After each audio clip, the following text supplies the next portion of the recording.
Ayun po, namamlansya naman po ang babaeng walang pahinga. Kaalis na po ng aking amo kayo. Dali-dali po ang plancha. Gusto ko po, ganito po ako kaparang mga plancha. Yung po ang buhay namin. Dito mga OFW. Buho ang amo kaalis na.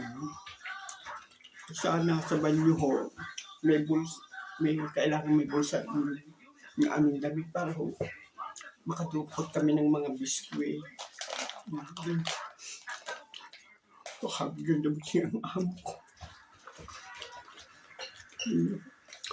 Ayoko ko kasi ngayon, alam mo, tuwamilan siya lang hindi maporma. Sabi na aking amo baka sabihin na may mas magana pa ako sa kanya. Pero ang ibigay ng aking amo na kanya, aking polo. Ginagamit ko pa ngayon siya. Malamig ko din ang isa Italia. Yung akin ng amo, ikaalis lang. At mamahaling daw pabubuhat naman sa akin isang kahong mga gulay. Ginagawa naman ako ng lalaki.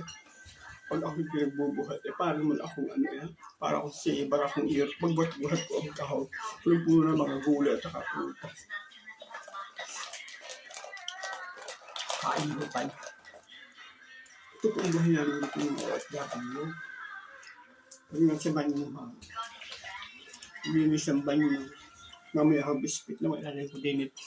Ano linis sa banyo at dadating mo aking amo. Hindi kaapunta na sila sa kanyang trabaho. Mamaya na ulit ako maglinis naman ang banyo.